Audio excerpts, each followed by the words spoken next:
News.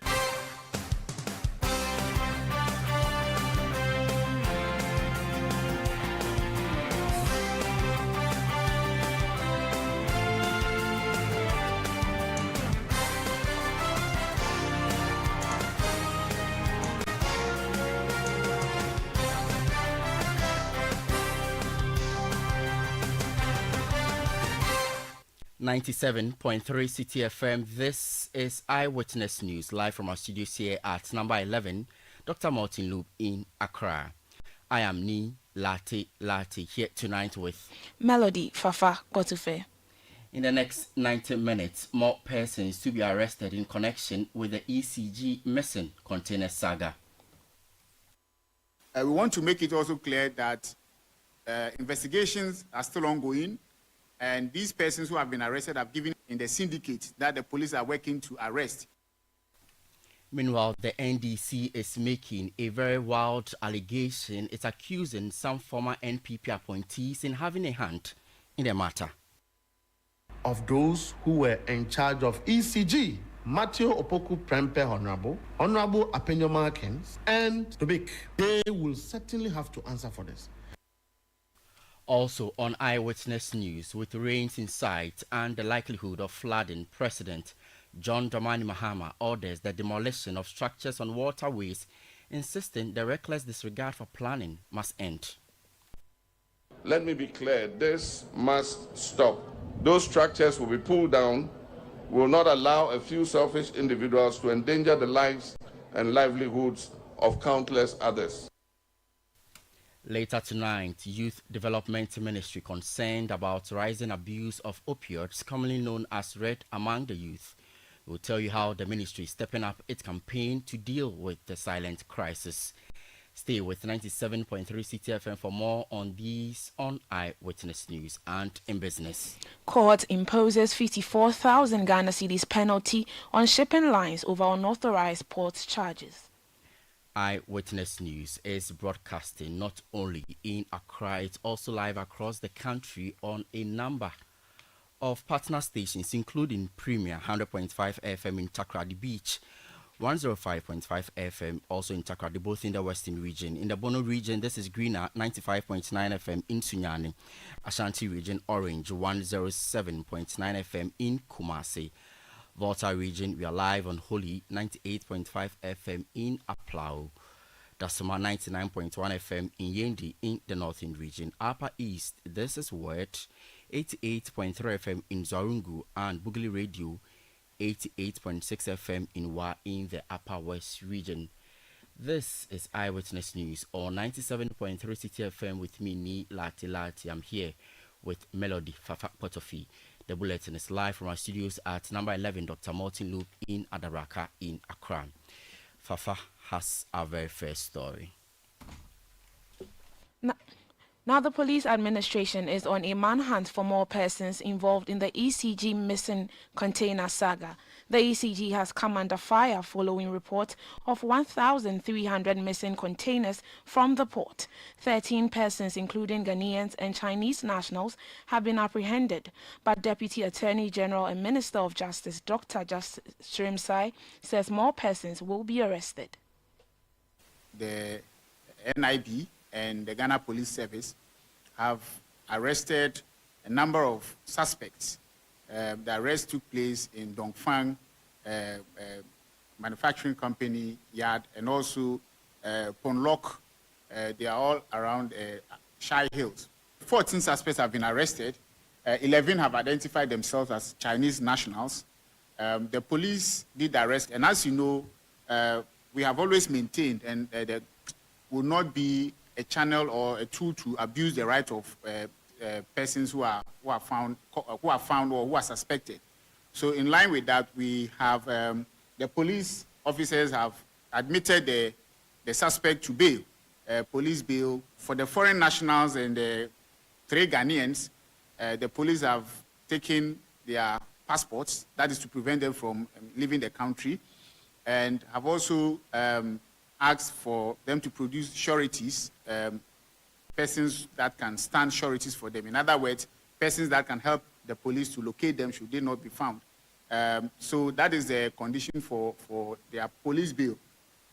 We want to make it also clear that investigations are still ongoing, and these persons who have been arrested have given people in the syndicate that the police are working to arrest. We want to encourage the general public to volunteer information leading to the arrest or uncovering of this crime against the Republic. Millions of cedis are lost because of this, and the police, the law enforcement agencies, as well as the Office of the Attorney General, are really ready to go to the bottom of this and bring the culprits and the perpetrators to book. I will encourage the public, as the leader of the team has said, to volunteer information which will lead to conclusion of this matter. It is a country that is losing so much, and we expect that we are encouraging the public to help. Any information that anyone has, that information should be made available to the leaders of the investigation. You had Deputy Attorney General and Minister of Justice, Justice Srimsai. So that's the story from the Deputy Attorney General and Minister of Justice, Justice Srimsai. More persons to be arrested. The police administration is on the matter. What we do know that is that some containers belonging to the Electricity Company of Ghana, in excess of 1,000, have gone missing actually from the port. 13 persons, including some Ghanaians and Chinese nationals, have been arrested after the containers were found in some parts of the Greater Accra region. I want to now bring in the Deputy General Secretary of the NDC, who is making a very wild allegation, pointing accusing fingers at the former Energy Minister, Matthew Opoku Prempeh, also former board chair of the Electricity Company of Ghana, Alexander Penyomarkin, as well as the former managing director of the same company, Samuel Dubik Mahama. Mustafa Gbande, good evening to you. Thank you for joining us on Eyewitness News. What exactly has the party gathered, for which reason it wants these three persons questioned? In fact, what was their crime? Well, good evening, and then good evening to our cherished listeners. First and foremost, what I stated in respect to the three individuals you just mentioned is not an allegation, but matters of fact.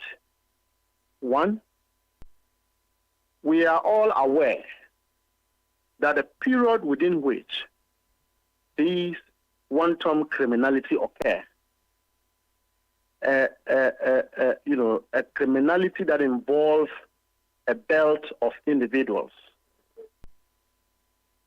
We all know that it happened in the previous government.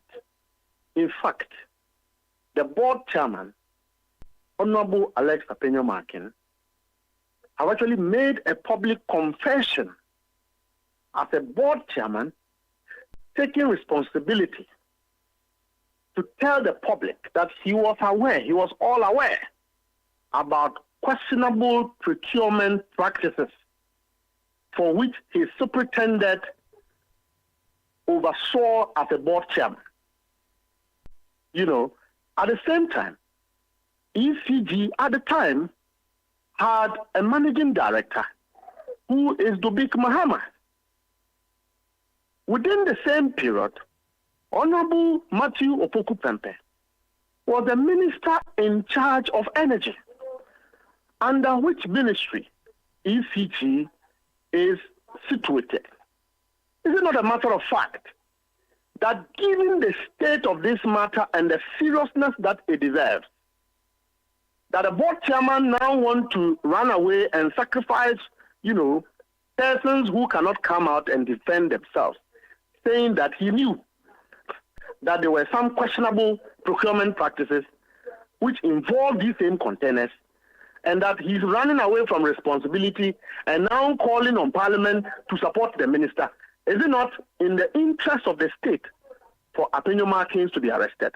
Now Parliament is on recess. He cannot run away to Parliament under the disguise of performing parliamentary duties. He should be arrested immediately for questioning, because this criminality occurred under his tenure as a board chairman quite apart from that, in his own public confessions, these confessions are things that should be made on a docket. Because these are material facts. A board chairman is saying that I knew that something was wrong ECG at the time I was a board chairman. But yet I kept quiet until the entire country has been shortchanged. We all know the implications of mismanagement at ECG. One, you, the journalist, myself, the poor taxpayer, would have had to buy power at a higher cost because some individuals are stealing. Number two, the current doomsday which we are facing, I have said is not scientific. It's a sabotage from within. And clearly, these are some of the things that brings the debts that we have at ECG currently. A board chairman says, I knew about it. I even questioned the procurement, manager, director. And he says, and then you kept quiet, you sat on it, you looked over it, you midwifed it, and today, because it is a crime, the public is talking about it, we should make it normal. We should sing, songs to it. We should speak about it in the media. The perpetrators go scot-free. The big politicians who are behind these things should escape the judgment. I am calling for an immediate arrest of Apenyo Markins. I am calling for the immediate arrest of Matthew Opoku Prempeh Honorable, the former running mate of the MPP. And I'm also calling for the immediate arrest of Muhammad Dubik, who are principal actors at the time these things occurred. They should be arrested. And you see, it's time we hold persons and individuals highly responsible. We cannot continue to country where we talk every day and we do little. The repercussions of these things are affecting generations, affecting our children, affecting our future. When President Mahama promised that he will reset the nation, these are some of the evil that we have to be confronted with, and we must deal with it head on. It's time to step politics aside and deal with people. If these had happened in GES, a headmaster would have been held responsible. If it had happened in a private bank, the board chairman would have been answering questions at BNI. I expect that immediately we return. Apenyo Markins should be under arrest, Dubik Mahama should be under arrest, and then Matthew Opoku Prempeh, who is the minister who was supposed to supervise all these things, should take some responsibility for where we have come to.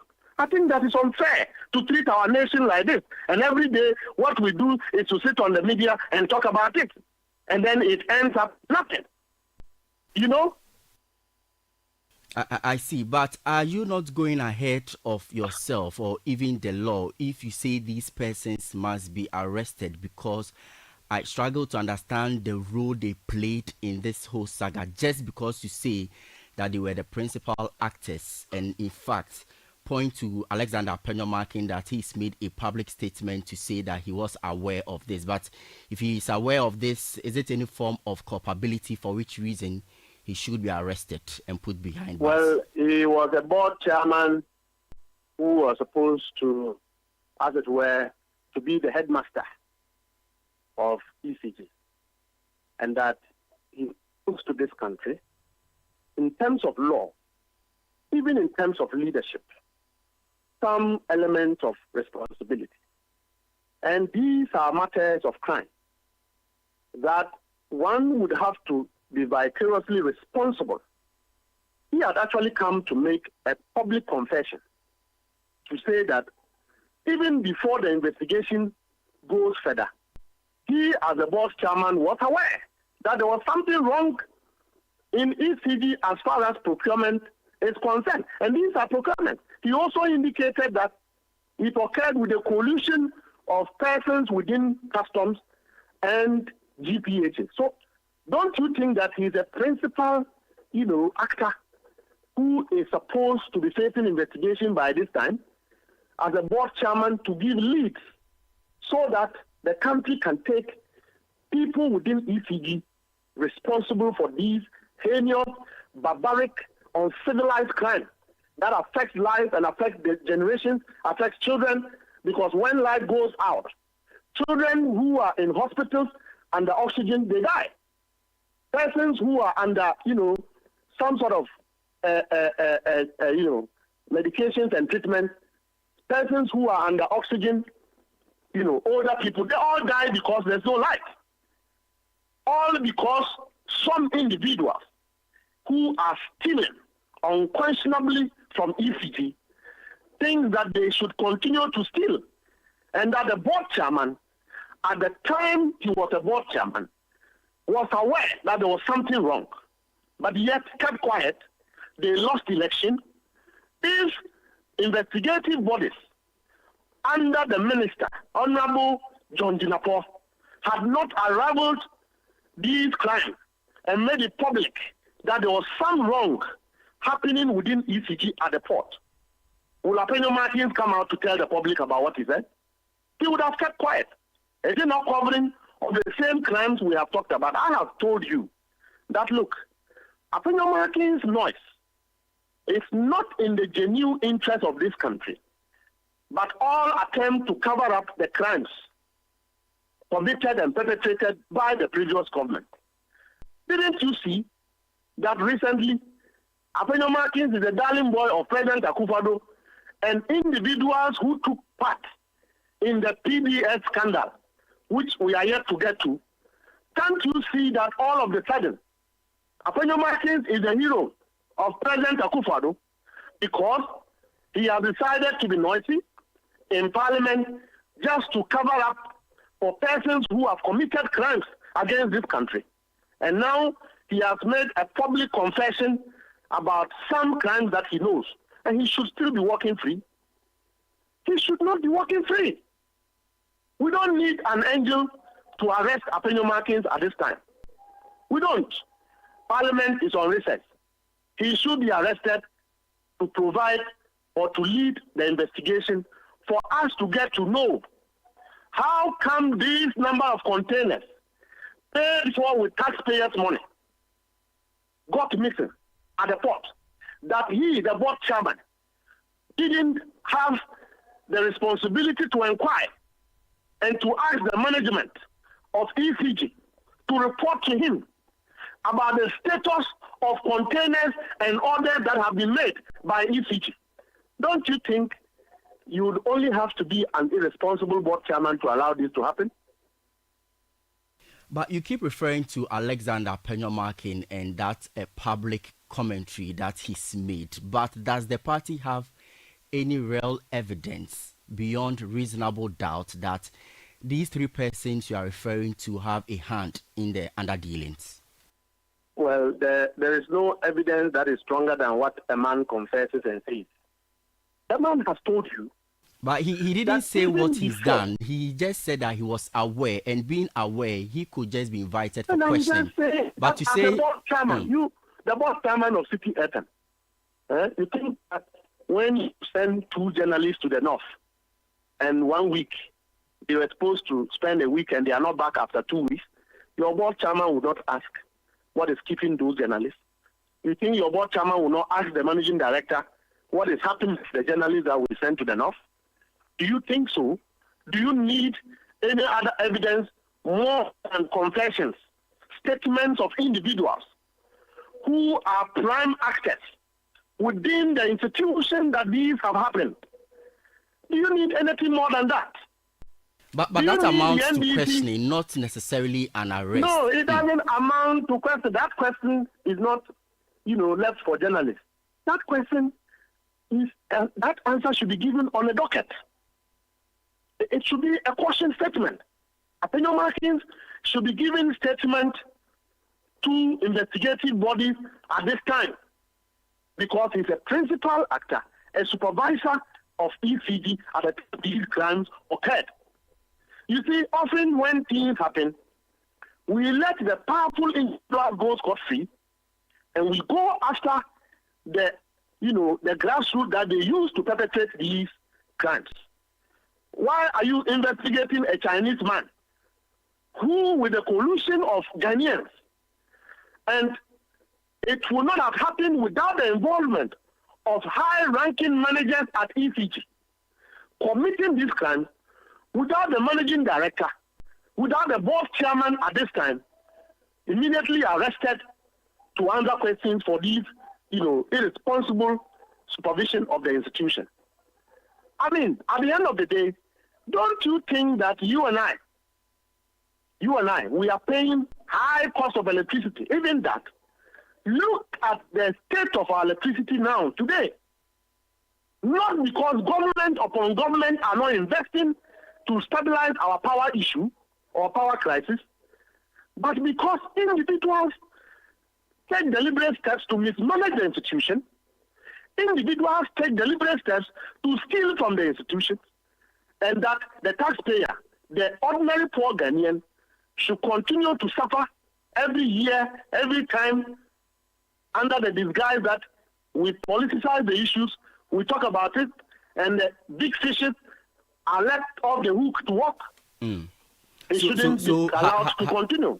Have you triggered any action with the investigative bodies or law enforcement agencies to have these people hauled? If you are very much convinced, I'm very hopeful that after this holiday, and also because Parliament is on recess, all effort will be made to get Apenyo Markin, arrested. Why didn't it come earlier? I'm just saying this is the issue today. The issue just started, isn't it?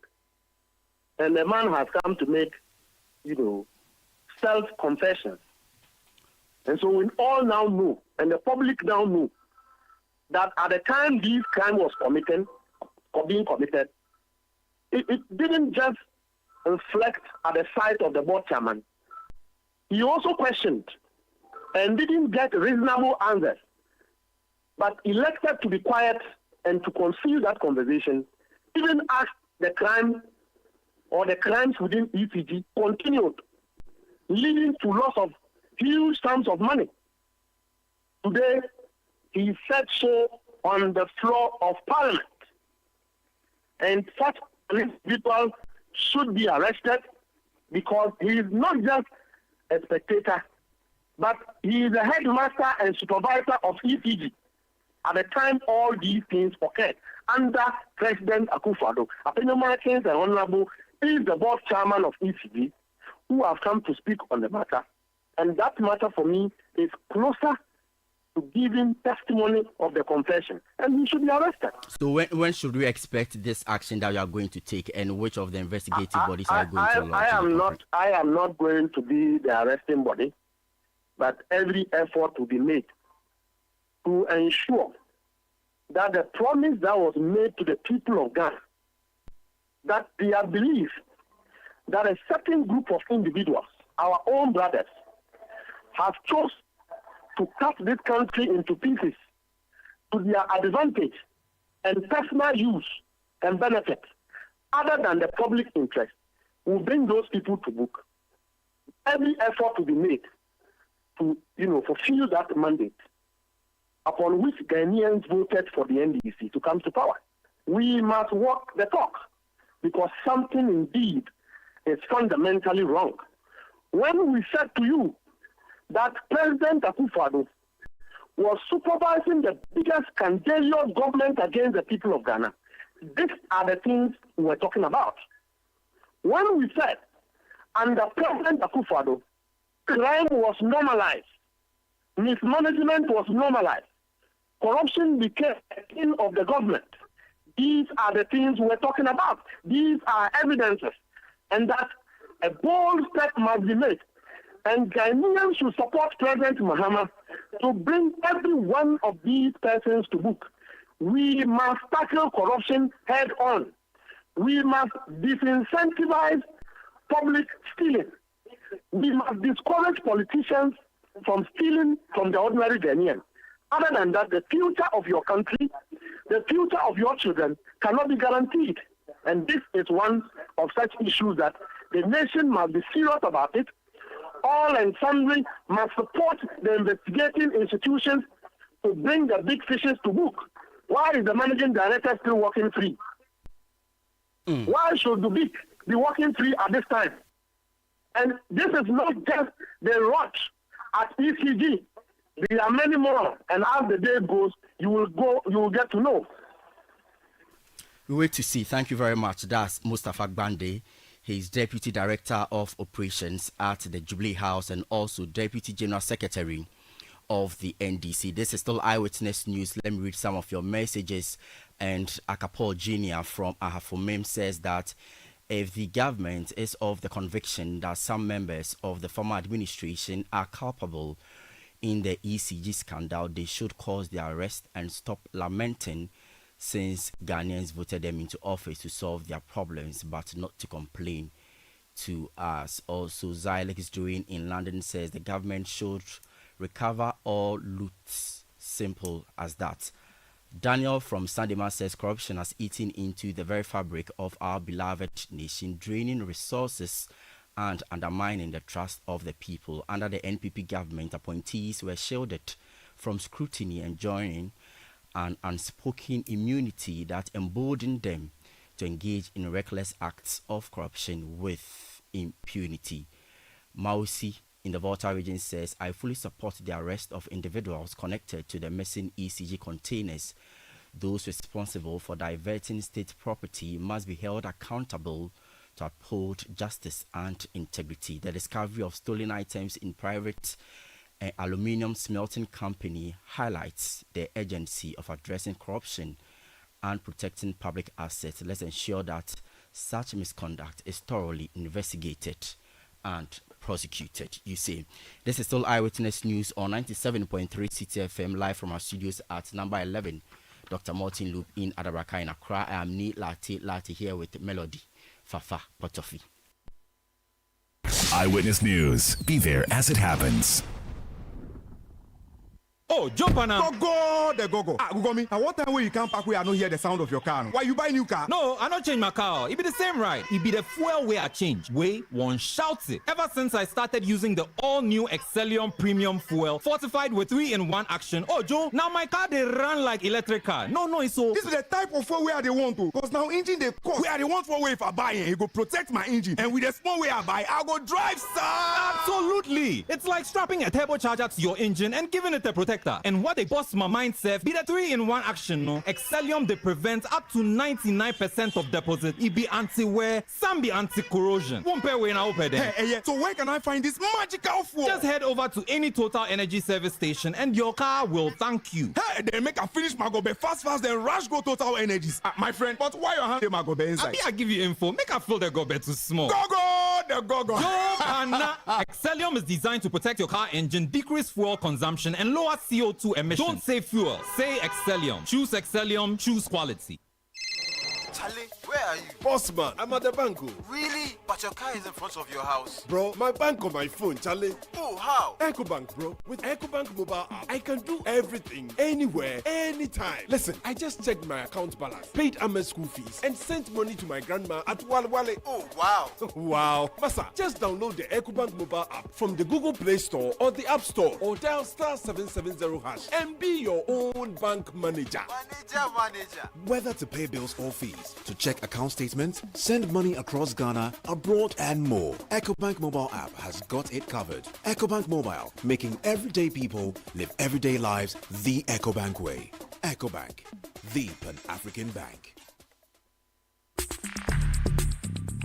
Let your voice be heard on Eyewitness News on Facebook at facebook.com/Citi97.3, Twitter at twitter.com/Citi973, and Instagram at instagram.com/Citi973 with the hashtag Eyewitness News.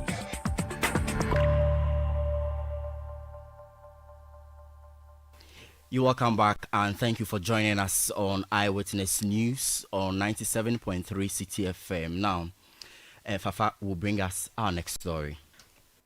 Our President Mahama has asked authorities to pull down all structures sited on waterways. President Mahama says the move is to end the annual flooding in the country. Speaking at the Eid celebration, President Mahama says all structures on waterways will be demolished. This reckless disregard for planning regulations and environmental safety is a major contributor to the devastating floods that continue to plague our communities. I'm aware of instances where private businesses colluding with some chiefs are turning water retention areas, Ramsaya sites, into built-up zones. Let me be clear, this must stop. Those structures will be pulled down. We will not allow a few selfish individuals to endanger the lives and livelihoods of countless others. The law will be enforced, and those who flout it will face the consequences. You heard President John Dramani Mahama. Yes, with those really strong words over there. Let's get a reaction to this particular story. Kate Opoku is the Deputy Director of Communications for NADMO. Good evening to you. Thank you for joining us on Eyewitness News. Year in, year out, we get to hear that government will order the demolition of unauthorized structures on waterways. With this latest order by the President, is it anything different, and will it change anything at all for you at NADMO? Good evening, and thank you for the opportunity. Yes, this will help with our work because structures on waterway, structures along the drains prevent free flow of rainwater, which leads to flooding. So we at NADMO, we are identifying hazards such as buildings or structures along the drains, and then we are notifying the district assemblies because they have the power to demolish these structures. I see you talk about the identification of hazards and the role the district assemblies have in demolishing these unauthorized structures because they have the power. But it's been as if it's a real struggle in demolishing these structures. Over the years, what has NADMO gathered in terms of the real challenges in dealing with this particular issue once and for all? Yeah, the main challenge is people building on waterways or along the drains. Some have permits, others don't. So for us, it's important for us to collaborate with the district assembly to ensure that permits are not given to people to build on waterways or along the drains. And also, people desist from doing that. Because if they do that, it's going to cause flooding. And every year, we will still have to come back, talk about this issue. So we plead with people to avoid building on waterway or along the drain so that the rains can flow freely and prevent flooding. And as part of our preparedness plan, I want to add that we are also assessing the state of drains in the regions and the districts. We are trying to identify the drains that needs urgent attention. For example, that needs to be widened or deepened, and those that need dredging. And we are saying that those secondary drains that needs this agent's attention, we are directing our district officers to collaborate with to notify the district assembly to take action. While the major drains, they are to notify the headquarters for us to also notify the Ministry of Works and Housing and the Hydrological Service Authority to address this challenge. But quickly, haven't we lost the fight already if you say that even those who build on waterways, some of them have permits? How do we even get there in the first place? I don't believe we've lost the fight because something can be done. If we start doing the right thing and putting the right measures in place, then we can solve the problem. So all that NADMO is requesting from the district assemblies is that they give out the right permits to the right people to build at the right places to avoid flooding. But I also know that NADMO has been requesting that it gets legal backing to ensure that it's able to demolish these structures by itself other than leaving it into the hands of the district assemblies. How far have we come with that particular legal backing NADMO has been seeking for? Yeah, that's true. Our act has been approved. What we need now is the LI for us to have the powers to demolish structures. So once we have the LI, NADMO will surely work with the district assemblies to demolish such structures. Have there been engagement already with government in terms of its latest order to get these illegal structures demolished? Yes, we are working on it. And I know we are working to get the LI, and as soon as we have it, we will surely still work with the district assembly, because we will not work in isolation. We will still work with the district assembly to demolish. And so for those who do not know the gravity of this action that they always do, building on waterways, what penalties or punishment are they likely to face to serve as a deterrent to others? Yeah, the only deterrent is that these people structures needs to be pulled down. If people see that district assemblies are pulling down structures in waterways, it will deter others from doing that. So we just have to act and enforce the law, just as the president instructed. Okay. But finally, before we go, we see that the rains have started. Somewhere last week, part of the country got flooded. It was NADMO's plan in terms of preparation ahead of the rainy season. Is there anything you are doing differently?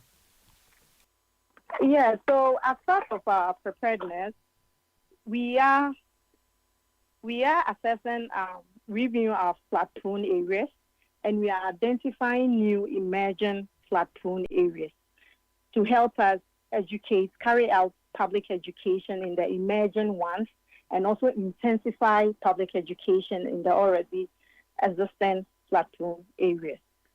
As also, we are intensifying our public education, and I would like to also use this medium to appeal to the public to desist from throwing refuse in our drains, because we are choking those drains with our refuse, and that's also leading to flooding in the city. So let's also distill our drains, and during flooding, let's also seek shelter at the safe havens. So with the safe havens, we are currently reviewing all the safe havens in the municipalities, and we are identifying new ones so that we can educate people in those communities where they can seek shelter should their homes get flooded. I wish you well. Thank you. That's Kate Opoku, Deputy Director of Communications for the National Disaster and Management Organization, NADMO. Let's do some more stories now. Vice President Professor Nana Jane Opoku-Agyeman has appreciated Ghanaians for their well wishes and kind sentiment. This comes after the presidency, in a statement, announced that the Vice President is scheduled to seek medical care out of the country after initial treatment at the University of Ghana Medical Center. The Vice President also acknowledged the commitment of the Muslim community to the development of Ghana as they mark the Eid al-Fitr festivity. Here are excerpts of the statement read by my colleague Rachel Engman. Eid Mubarak to our Muslim community. On this blessed occasion, I extend my warmest wishes to you and your families.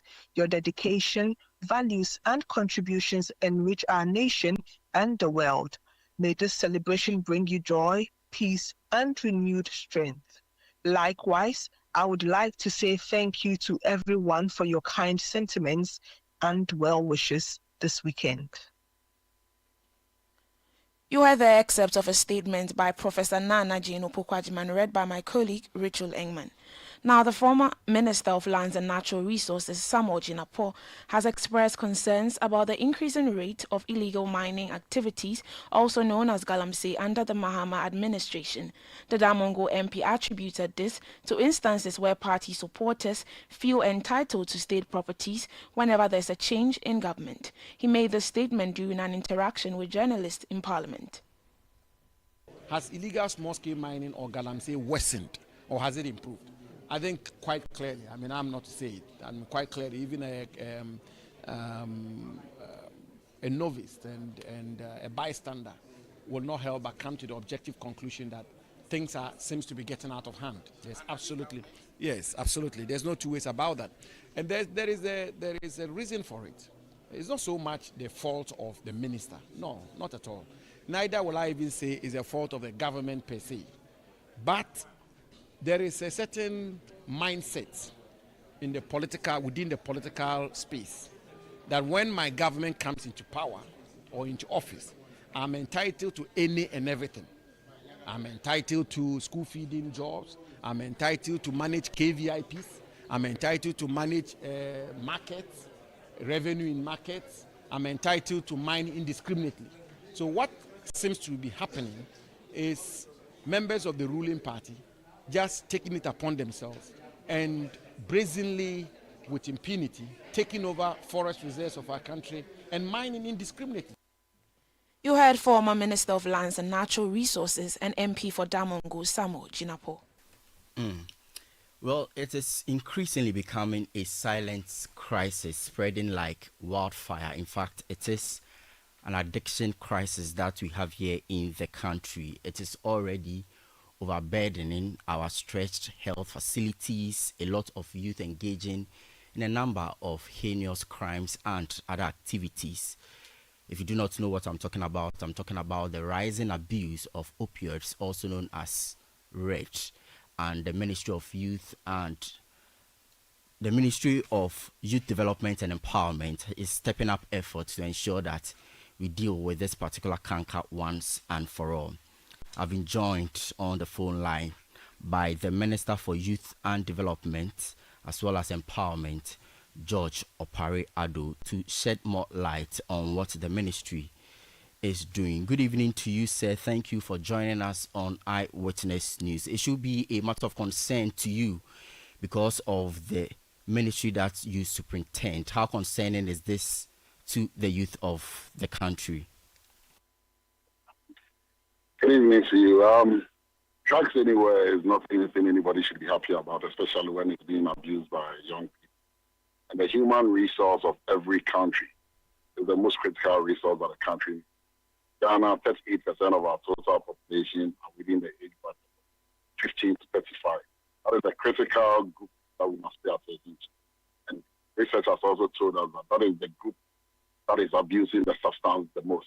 So our Minister for Youth Development, we deemed it very important that lead the charge to be able to eradicate our cities and our streets of this menace that has engulfed us. On Wednesday, we launched a campaign called Red Means Stop, and we are starting activations from tomorrow. We intend to visit every community, every ghetto, every school, and see how best we can take the fight directly to their doorsteps. Let me tell you something. A research by the Ministry of Interior reveals that, together with the NACO, reveals that in 6 secondary schools in the northern region that was sampled, 68% of the students that were spoken to secondary school, not university, have abused one substance or the other. Our universities have also become the epicenters of this drugs, and it's become a matter of national emergency.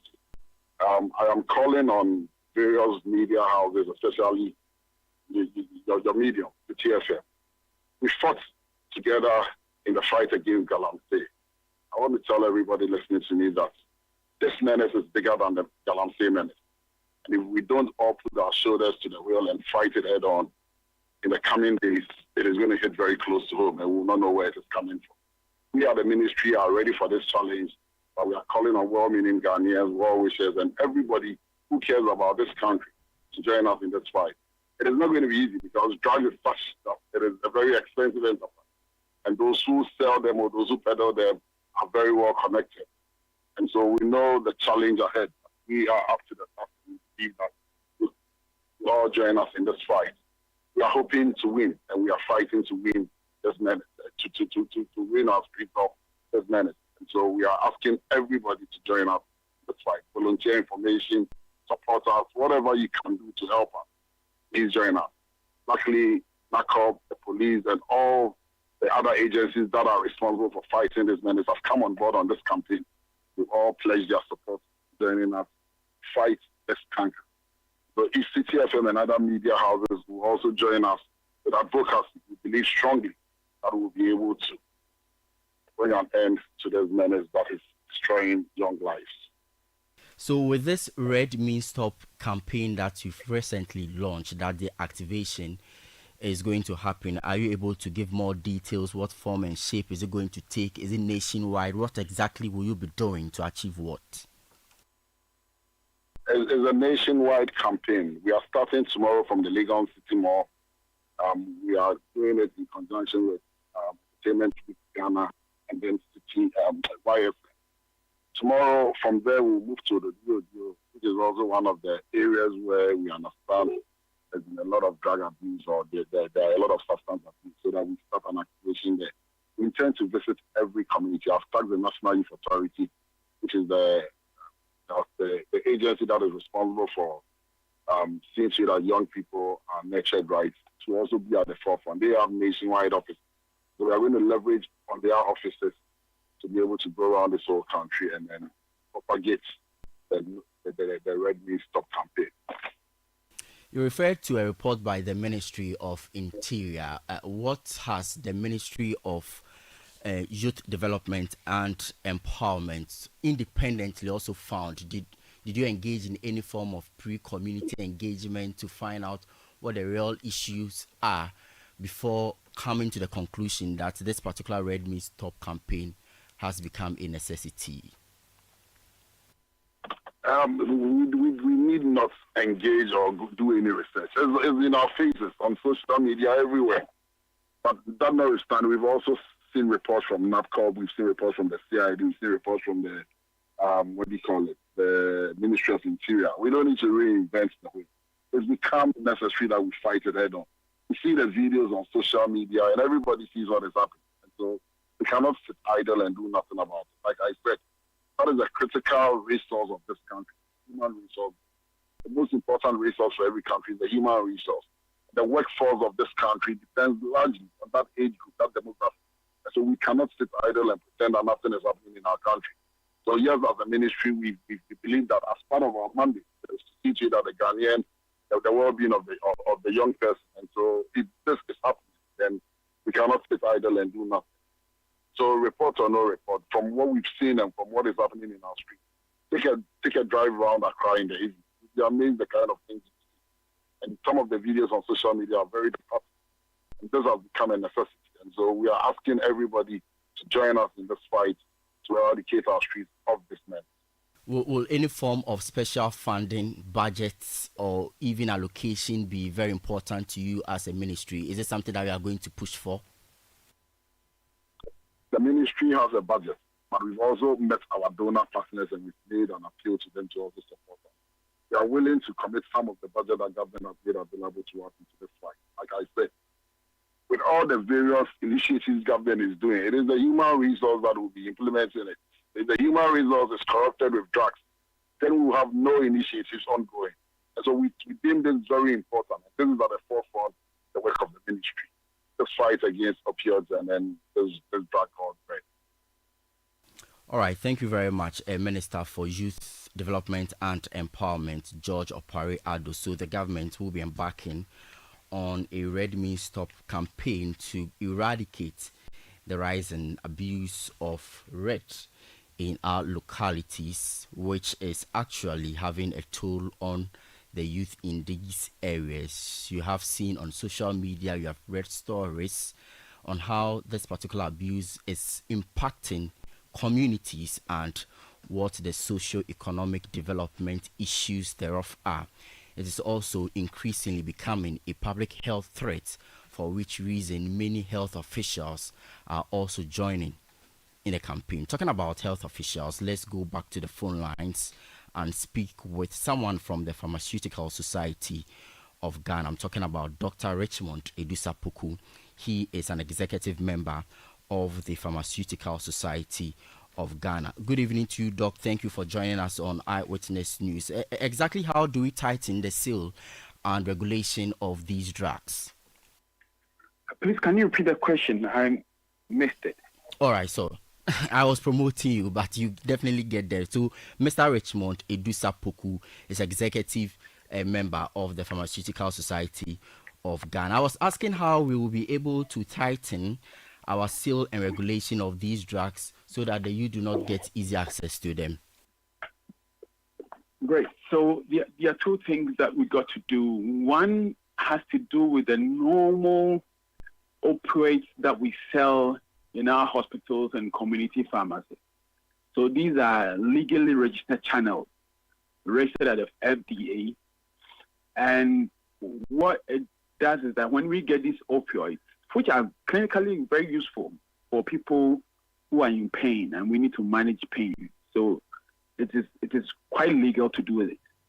Now, in managing that, we as a community pharmacists, we have a book called Dangerous Drug Book. And in this book are listed all the opioids that we sell per prescription. And we document them and we stamp them. In fact, the FDA has given a policy where if a doctor wants to write an opioid, at first it could be written with other medicines. But now, not now, and for the past probably 3 years or so, opioids are written separately on a different prescription. So we keep this prescription, record everything in this dangerous drug book, so that when they come for monitoring, alongside with the pharmacy council, they can figure out how did we sell opioids that are capsules, injectables, syrups, etc. So that's one way to check. So it will call for more monitoring from these two regulatory bodies, FDA and Pharmacy Council, on all hospital pharmacies as well, not just the private community pharmacies. They must also check hospital pharmacies. Now we've heard that there are some pharmacies that sell these preparations, and not just the Pethidine and the Tramadol, etc., but even the Street Red, which is 225 milligram in strength. It's a grapevine story that some pharmacies sell these things, which is totally out of order because they are not registered medicines. So these are medicines that are sold at the ghettos. So the channel is the ghetto way. Now, along those ghetto channels, that's when we have to let the NACOC intelligence officers get on the ground, linked up with the community leaders, the chiefs, the assemblymen, all the people who are there. Because normally in the community, they know those who do drugs. And they can pick up the intelligence and trace the source, how it comes. For instance, we are told that many of these Malian and Burkinabe boys who carry things on their head, behind their clothes and other things they're selling, they push these drugs alongside. So we got to do these trackings along this channel. So both the ethical and legal channel and the illegal channel, we need to close all these gaps. Closing the legal, ethical, and also illegal channels, you see. But the situation has been that more often than not, with the ghettos picture you paint, that is where the real situation is. Why has it become so difficult for us to deal with that aspect of the value chain? Is it that we are helpless when it comes to the regulation and also the enforcement of these issues, particularly with the NACOP that you talk about? Is it that they do not have the capacity to go into the ghettos to ensure that these people and their activities are clamped down? And the NACOP is doing well. I mean, you've heard stories of goods that were transshipment goods that were like leaving Ghana to Niger, and through intelligence led by NACOP, they've been able to impound these drugs. 2023, NACOP did some good work. Of course, now the last one was the cocaine haul that NACOP led, and they intercepted on a vehicle that was coming from the western region. The street value is almost like $350 million, we are told. So NACOP is doing both the illegal pharmaceutical products, the opioids, plus synthetic opioids, which traditionally has been the case or the business that people were doing. Now, you cannot just simply search every container that is coming into the country. So what NACOC has been doing is that it is linked with intelligence across the world, global intelligence, and they will get the feed that some contraband goods are coming from Colombia or Venezuela or whichever country is coming from. In Latin America, it is landing at the west coast of Africa for onward transmission or export to Europe or to the US. So they are doing their job, but they need more technology, they need more facilitation, they need more cross-border intelligence feedback. And locally, in the country too. They need the same thing because they cannot be everywhere. They have to be whistleblowers. They have to be tip-offs. They are not magicians. They are not God. So it is the intelligence that will equip them to move straight to where the target is and then try and eliminate these guys. That's what makes their work difficult. Now, for instance, if somebody imports a regular medicine, a batch of medicines into the country, or even imports, let's say, textiles or any material, used clothing, etc., and decides to hide these opioids in them, you can be sure that you may open a container, strip maybe to the middle or under, and then in 1 or 2 or 3 cartons, these opioids may be hidden in them. So as much as they are vigilant at the port, and they need the help also of the custom officers, because the custom officers are not also people who are ready to sacrifice for the country, and they get compromised, then they may not do a good job. But apart from NACOC, it's also responsibility of the custom officers of the GRA to make sure that they are also vigilant, clearly, to be able to figure out what is happening on the ground. Of course, the FDA officers are there, but then they cannot be there 24/7. They cannot. They are likely called in when the consignment coming is actually a batch of medicine, which then they now need to inspect. What about if the consignment came through a non-medical container? That means the FDA will not even be brought into the picture, and then to be left up with the clearing agents and the custom guys to be able to clear these containers. And mind you, imagine the story we are hearing now about ECG. So if we are in this country and over 1,300 containers allegedly have been cleared, even when they are containing transformers and cables, then look at the larger picture. If somebody is bringing in drugs into this country, how easy can it be that people can just move containers without security checkups or organizing anything? This is the larger picture I'm looking at. But you are the expert here. Educate me on this. I wonder if these drugs are expensive. I want to believe that they are very cheap.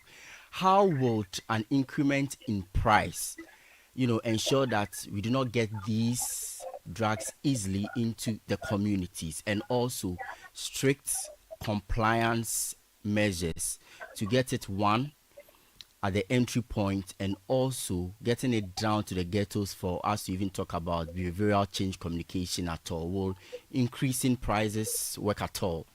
No, increasing prices will not work at all, because these opioids, somebody is having a bad case of an accident and the person is in terminal pain.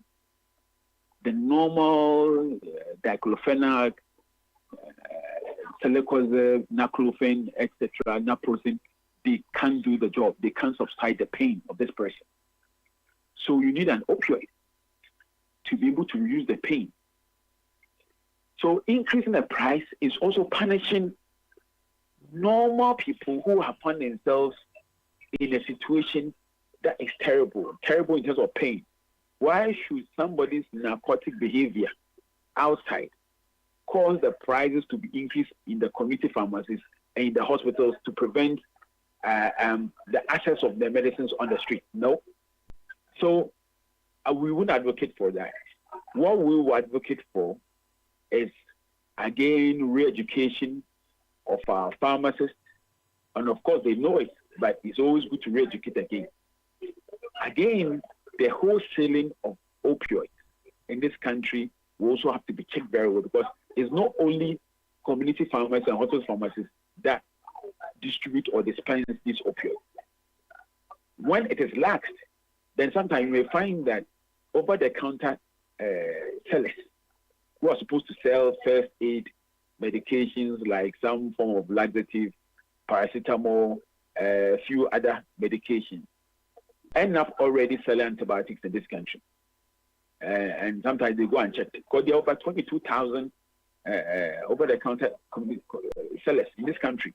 And what staff strength of the Pharmacy Council can ever do effective monitoring along these lines? So we hear stories of these people also now purchasing some of these opioids from wholesale pharmacies.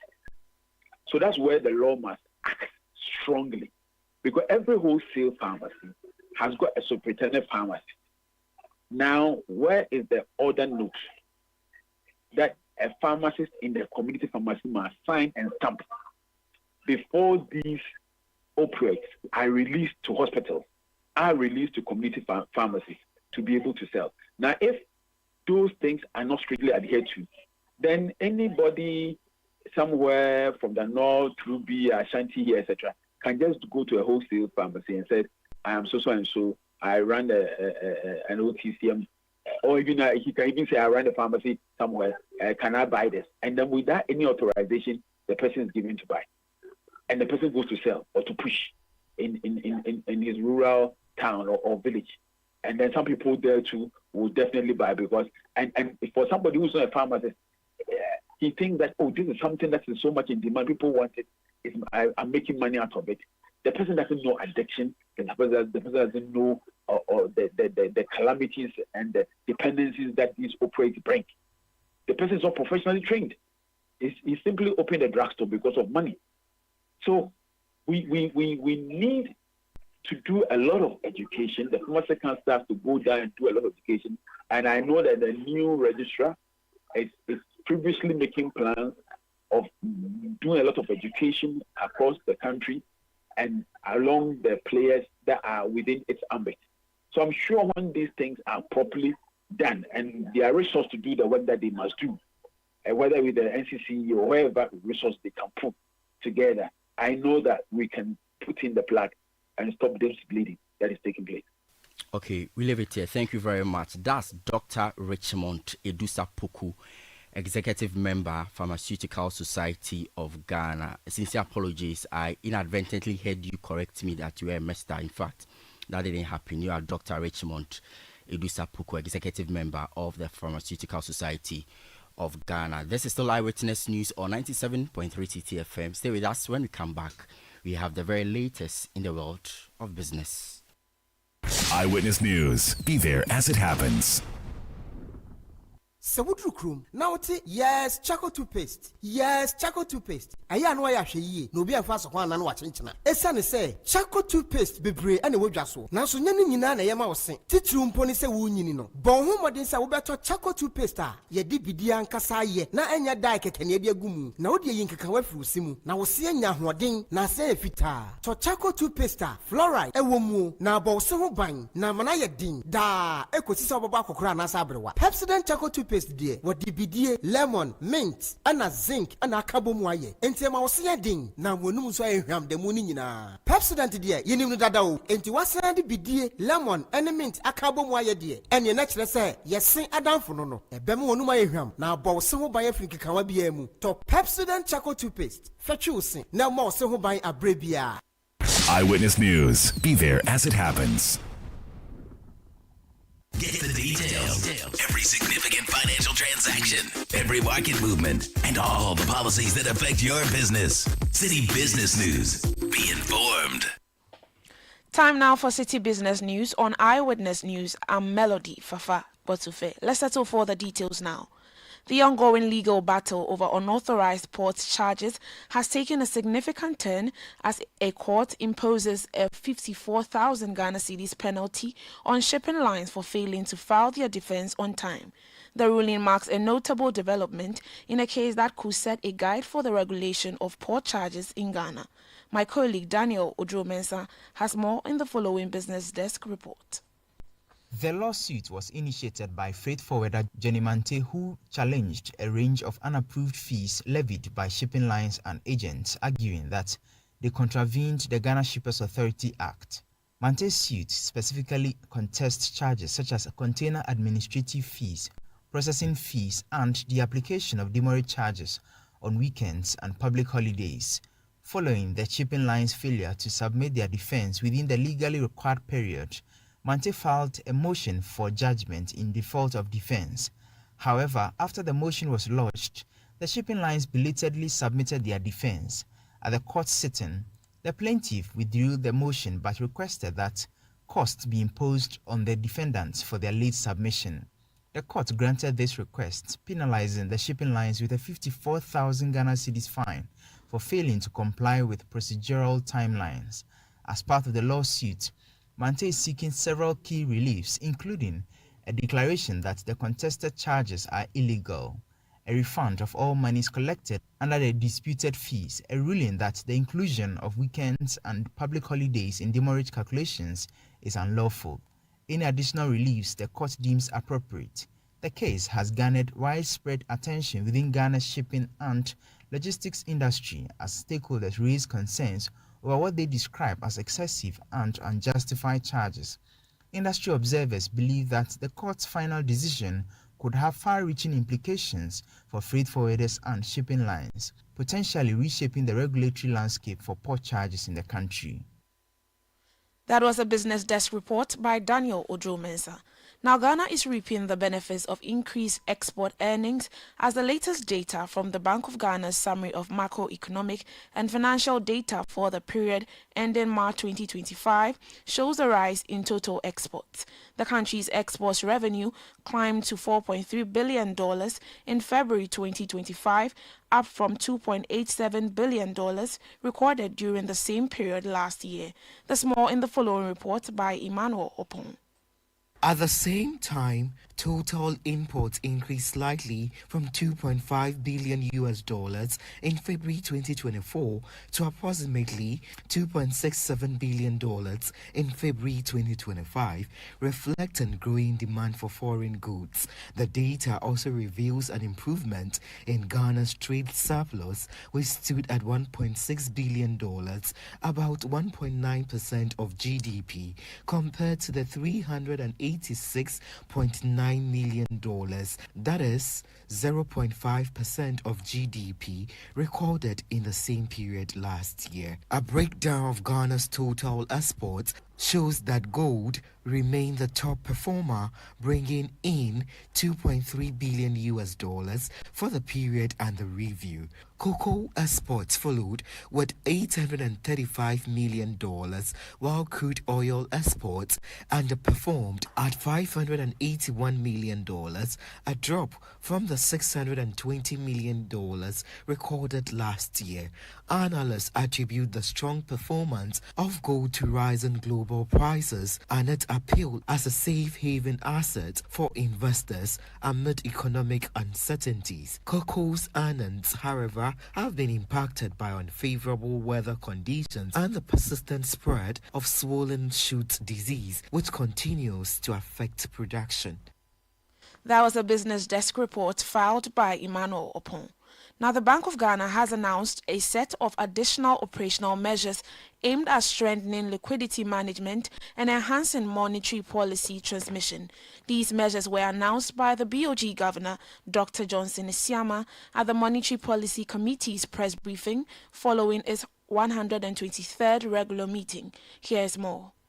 The measures, which come alongside the BOG's decision to raise the policy rate to 28%, include an instrument to help control the amount of money circulating in the economy. We are introducing a longer-dated 273-day instrument, which is meant to augment the existing sterilization toolkit. Secondly, we plan to intensify the monitoring of banks' net open positions to ensure compliance. And now all this is meant to ensure stability in the FX market. Then the last one is to review the current structure of the cash reserve ratio. You know, there's the dynamic ratio and there are also those high levels that have been maintained. And we want to assess its broader impact on liquidity conditions and financial intermediation in the economy. Dr. Johnson Isiama also reported strong banking sector growth, but warned that non-performing loans remain a concern. Performance continued to improve. Total bank assets recorded 34% growth at the end of February 2025, relative to 12.1% growth in the same period last year. With regulatory relief, the banking industry's capital adequacy ratio was higher at 14.4% compared to 13.6% in the same period last year. Without reliefs, however, the capital adequacy ratio was 12.1%. Now, on industry non-performing loans, the ratio declined 22.6% in February 2025 from 24.6% in February 2024. He hailed the e-levy removal, calling it a boost for fintech innovation and financial inclusion. It is welcome news. I believe that the minister has worked the math so that the removal of e-levy turns out on net terms to be a beneficial move. That said, anything that goes to promote innovation, the removal of e-levy, if that goes to promote innovation, it is welcome news. You know, people are now asking for digital banking license. They're asking for standalone banks. When we complete work on the regulatory framework, in the future we may see some of those emerging. You heard the governor of the Bank of Ghana, Dr. Johnson Isiama, and in that report by Netili Neti Ajaho. While the government has once again missed its treasury bill target, falling short by 1.5 billion Ghana cedis. According to the latest data from the Bank of Ghana, the government aimed to raise 5.64 billion Ghana cedis from short-term instruments but received bids totaling 4.11 billion Ghana cedis. There's more in the following report. The government was unable to raise all the money it wanted from investors, falling short by 27.1%. Even though investors offered money, the government rejected 595 million Ghana cedis worth of bids. For the 91-day T-bill, 3.5 billion Ghana cedis was tendered, with 3 billion Ghana cedis accepted. The 182-day bill saw full acceptance of 582 million Ghana cedis in bids. Meanwhile, 619 million Ghana cedis was tendered for the 364-day bill, but only 500 million Ghana cedis was accepted. Interest rates on T-bills remain between 15 and 18%. This comes after the BOG raised its key interest rate from 27 to 28% to control inflation. For market watchers, the persistent undersubscription raises questions about the market appetite and liquidity conditions. They attribute the situation to the Treasury's balance of rejecting high-rate bids while facing dwindling investor offers. They also believe the MPC's rate hike and liquidity tightening measures will likely cause short-term interest rates to readjust upwards in the coming months. In the next auction, the Treasury aims to raise 4.39 billion Ghana cedis. Nathalie Neti Ajawo with that report. Now, the Minister of Communication, Digital Technology and Innovation, Sam Nate George, says integrating artificial intelligence into Ghana's development agenda will drive inclusive and sustainable growth. He stressed that AI has the potential to transform key sectors when fully harnessed in creating new opportunities. Director General of the Ghana-India Kofi Annan Center of Excellence in ICT, Dr. Collins Yeboafare, has been speaking on behalf of the Minister at the opening of the Made in Ghana AI Summit and Awards. AI is a reality, but impact depends on how we shape it. If we take a passive approach, AI will remain a tool of the privileged few. But if we actively integrate AI into our development agenda, it will become a force for inclusive and sustainable growth. Let this summit be a call to action. Let's collaborate, government, private sector, academia, and civil society to ensure AI serves the people. You heard Director General of the Ghana-India Kofi Annan Center of Excellence in ICT, Dr. Collins Yeboafare, speaking on behalf of the Minister of Communication, Digital Technology and Innovation, Sam Nate George. And that's all for Citi Business News. On Eyewitness News, I am Melody Fafa Botufe. Up next is Point Blank. Eyewitness News. Be there as it happens. Oh, jump on now. Go. Google me. What time when you come back, we are not hear the sound of your car. Why you buy new car? No, I not change my car. It be the same ride. It be the fuel way I change. Way one shouts it. Ever since I started using the all-new Excellium Premium Fuel, fortified with 3-in-1 action. Oh, Joe, now my car they run like electric car. No, it's so. This is the type of fuel where they want to. Because now engine they cost. Where they want for way if I buy it, it go protect my engine. And with the small way I buy, I go drive, sir. Absolutely. It's like strapping a turbocharger to your engine and giving it a protector. protector. And what they bust my mind self be the 3-in-1 action, no? Excellium they prevent up to 99% of deposit. It be anti-wear, some be anti-corrosion. Won't pay when I open them. Hey, so where can I find this magical fuel? Just head over to any Total Energy service station and your car will thank you. Hey, then make a finish my gobe fast, then rush go Total Energies. My friend, but why your hand my gobe inside? I give you info. Make a fill the gobe too small. Go. Excellium is designed to protect your car engine, decrease fuel consumption, and lower CO2 emissions. Don't say fuel. Say Excellium. Choose Excellium. Choose quality. Eyewitness News. Be there as it happens.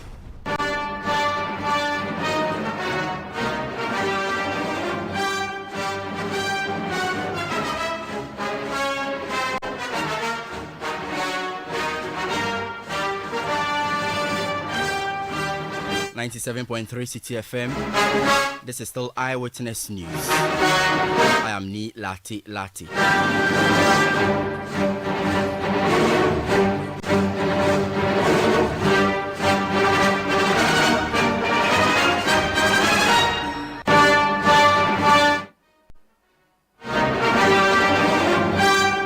Time now for Point Blank. And tonight on Point Blank, we take you to Parliament for the concluding remarks from the Speaker and both the majority and minority at the end of the first meeting of the 9th Parliament.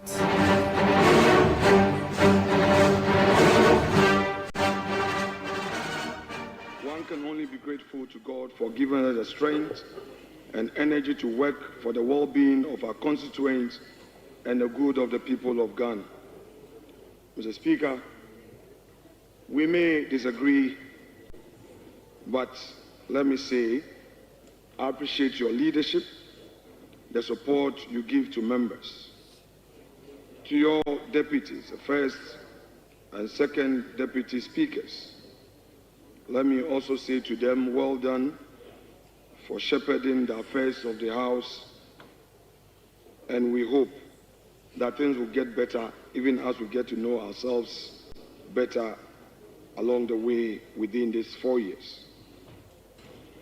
To my colleague members of Parliament, particularly those in leadership, I cannot express less my gratitude to you for the spirit of friendship you have exhibited during this period. Although tempers sometimes arose and argument got heated, we managed to move through for the good of our nation. Mr. Speaker, there is no gainsaying that this maiden meeting has been most eventful and packed, especially for our first-timers who may not have had the expectation of Parliament to be the way it has been. Of course, after the dissolution of the 8th Parliament and the inception of the 9th Parliament, there was a need to elect new officers of the House, right from the Right Honourable Speaker, his able deputies, both the leadership of the House, majority, minority. More so, there was a need for orientation and induction to ensure that newly elected honourable members are adequately and comprehensively introduced to the business of the House. The orientation and induction program again afforded elected honourable members, especially the first-timers, the opportunity to engage and interact with some experienced former members of this Guest House, like the venerable former Majority Leader, Honourable Oseche Mensah Bonsu. This provided a very useful platform for members to gain practical experience on how Parliament works and what the nuances and dynamics of serving Parliament entail. Mr. Speaker, His Excellency the President made a maiden entry into this House to deliver to us a message on the state of the nation on 27 February 2025, where he outlined his vision for the country. Of course, without his 24-hour economy. As has been the practice, this House and honorable members were allowed to make comments and to interrogate some of the policy measures that the President hinted that his administration will introduce to ameliorate the suffering of the populace. As a leader from the other side, I can only wish him and his administration well in their undertaking, knowing very well that the good people of this country will be the better judge in not so distant future. The SONA was followed on the 11th of March 2025 with presentation of the budget statement and economic policy of government for the year 2025 by Honorable Minister for Finance on behalf of the President, Dr. Kassiel Ato Banforsen, who also represent the good people of Ejumaku Enyanesiem in this House. It is interesting that though His Excellency assured us that his finance minister in his budget would outline the famous policy of 24-hour economy, Dr. Forsen also, in his statement, deferred this all-important policy and promised us another time, meaning that for the 2025 financial year, the 24-hour policy is Yamutu.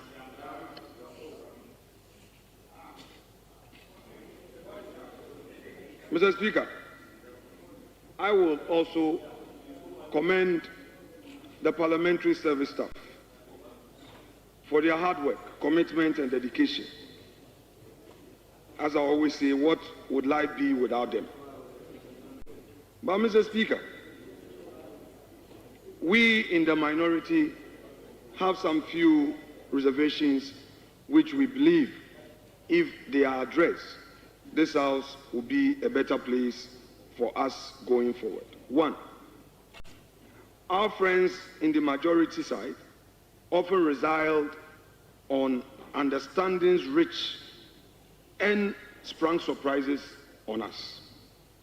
We believe that proper politics can best be done where there is goodwill, good faith, and understanding of issues without surprises.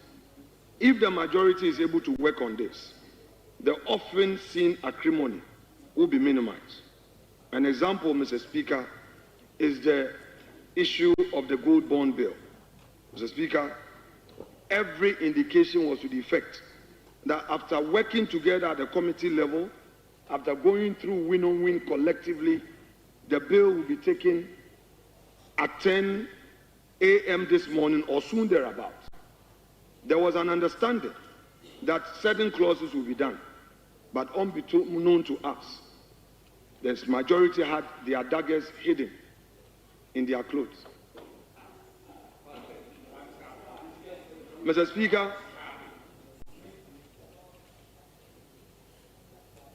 the situation was such that Honorable Bejira, a senior member of this House, had to move all the way to switch off the mic of the minority chief whip.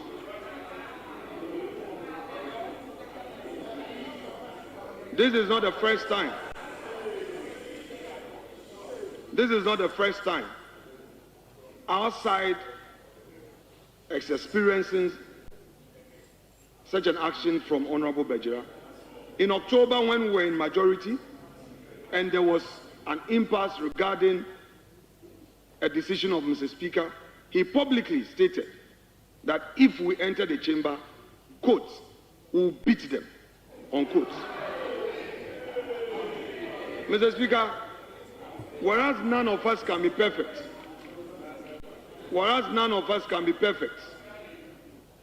in this chamber, we encourage that as much as possible, we minimize the excesses of our conduct. None of us is accepted. We are one family. The essence of this politics is to express our own views, however diverse they may be, but still maintain brotherliness. Mr. Speaker, that is very critical. Mr. Speaker, the minority also expresses disappointment regarding the inability of the chair to admit our review motion, which we filed in accord with Order 127 of the rules of this House. Mr. Speaker, there have been two decisions that we've been unhappy about. And the right way to do it is to file a motion challenging your ruling for review. Mr. Speaker, the first attempt, we were informed that because the official report is not out, we cannot rely on the unofficial transcript. We agreed, waited until the official report was approved. When the official report was finally approved by the House, and we attached same to our motion, again we are disappointed to hear that the motion had to be redrafted. Mr. Speaker, we believe that we deserve better.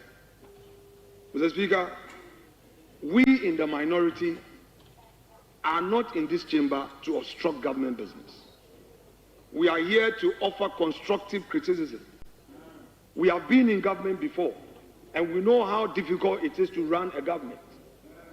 We pray that our colleagues should be tolerant and tolerate us and engage us the more.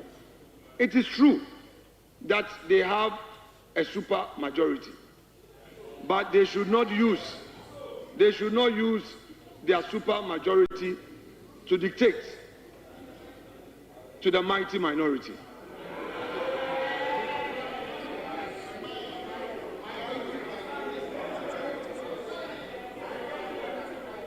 Mr. Speaker, there are things that they may not see because of power. And because we are in opposition, we may see and draw the attention to it. Mr. Speaker, again, we call on all of us to look at the national interests and minimize the overly partisan posture in this House. Mr. Speaker, our country needs a parliament that will discuss the real issues and offer solutions. If we allow partisanship to overly take over the debates, Mr. Speaker, what that will mean is that the real culprits who hurt our nation will go scot-free because the politicians are playing football with it. I will cite the recent issue of challenges at ECG. Mr. Speaker, this is a matter that goes to the heart of inefficiencies within SOEs in our country. The way to solve it is to get to the root of it. However, if we adopt a partisan posture, we will be defending our partisan positions and the problems will be there and the situation will get worse and worse and worse, and another election cycle will come. There are many others that I would encourage my colleagues in government to engage us, and if they do, they hereby have my assurance that we'll work together because it is Ghana first. The road sector is one example. No minister goes on the road to certify certificates. It is technocrats who do so. So where there are challenges and the Minister of Roads and Highways calls upon us, we are assuring him of working with him for solutions. But when there is always a partisan twist, life will become difficult because it will mean we would have to defend our partisan positions.